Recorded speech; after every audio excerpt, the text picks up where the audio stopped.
Bapak, Ibu, saudara-saudari yang dikasihi Tuhan, salam sejahtera untuk kita semua. Hari ini kita berada di awal bulan Juli tahun 2020. Itu berarti 6 bulan telah berlalu.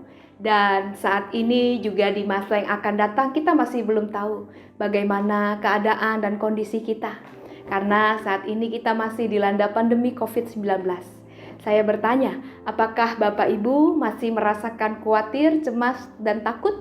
Atau semakin beriman di dalam Tuhan pada masa ini? Mari kita berefleksi dari Markus 4 ayat 35 sampai 41.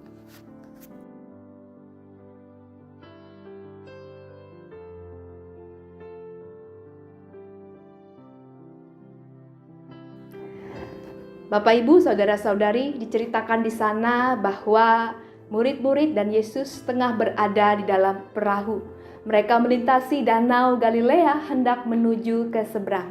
Tetapi sayangnya ada badai atau taufan yang melanda mereka ketika mereka berlayar di danau Galilea.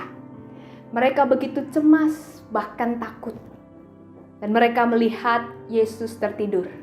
Memang sebelumnya di dalam Injil Markus diceritakan bahwa Yesus berkali-kali mengajar.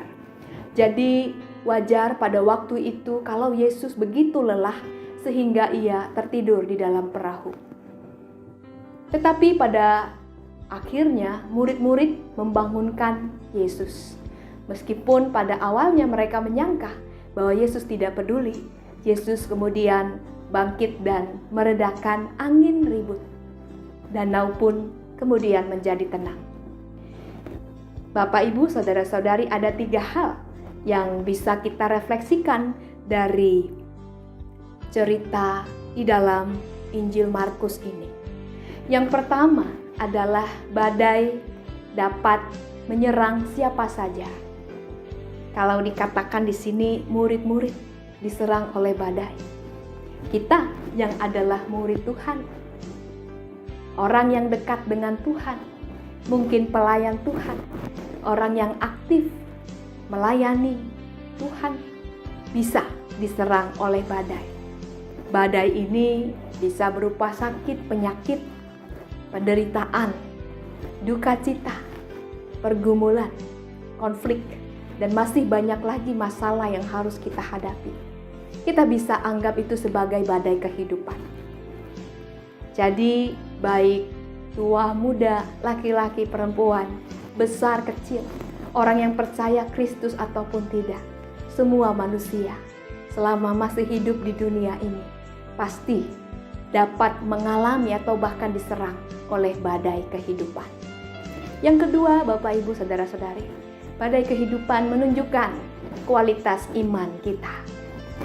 Bapak, Ibu tahu bahwa murid-murid adalah orang yang bersama dengan Kristus 24 jam. Mereka tahu siapa Kristus sebenarnya. Mereka tahu bahwa Kristus banyak menyembuhkan orang sakit. Mereka tahu Kristus peduli pada yang lemah. Tetapi mengapa ketika terjadi badai, mereka mengatakan, "Guru, engkau tidak peduli kalau kita binasa." Bapak, Ibu, saudara-saudari, kecemasan, ketakutan murid-murid mencegah mereka untuk mengingat siapa Yesus, mengenal siapa Yesus. Mereka menganggap bahwa Yesus tidak peduli. Bapak, Ibu, saudari yang dikasihi Tuhan, 3 bulan yang lalu ketika pandemi COVID-19 dimulai, dan sampai sekarang bagaimana kita mengenal diri kita? Apakah ada yang berubah di dalam kita? Apakah selama 3 bulan pandemi COVID-19 ini kita semakin mengenal diri kita? Kalau dulu misalkan saya adalah seorang yang lekas panik, saya adalah seorang yang begitu cepat cemas dan khawatir, saya adalah orang yang reaktif, yang begitu sensitif. Bagaimana dengan sekarang? Apakah kita semakin mengenal siapa diri kita? Bapak, Ibu, saudara-saudari yang dikasihi Tuhan, badai kehidupan menunjukkan siapa diri kita dan bagaimana iman kita kepada Tuhan Yesus. Yang ketiga, kita bisa melihat bahwa di tengah badai, kita semakin mengenal Kristus, mengenal Allah. Kalau dulu murid-murid hanya mengenal Kristus sebagai orang yang menyembuhkan orang sakit atau sebagai tabib, murid-murid mengenal Yesus sebagai guru, orang yang mengajar, atau murid-murid mengenal Yesus hanya sebagai orang yang mengusir setan. Tetapi di tengah badailah, murid-murid mengalami pembaharuan dalam pengenalan akan Kristus. Murid-murid tahu bahwa Kristus adalah Dia yang berkuasa atas langit dan bumi. Dia adalah Raja alam semesta.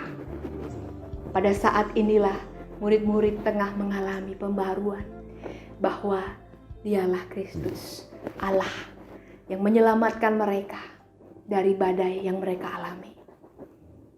Saya percaya Bapak Ibu, 3 bulan yang lalu dengan 3 bulan saat ini membawa kita semakin mengenal siapa Allah bagi kita. Dia adalah Allah yang tidak akan meninggalkan kita sendirian dalam melewati badai kehidupan kita. Dia senantiasa beserta kita dan Dia terus berkarya di dalam kita. Meskipun saat ini kita tengah mengalami badai. Beberapa waktu yang lalu ketika saya memimpin PA di salah satu wilayah, saya ingin saudara-saudari yang mengikuti PA sharing bagaimana selama 3 bulan ini mereka diberkati oleh Tuhan.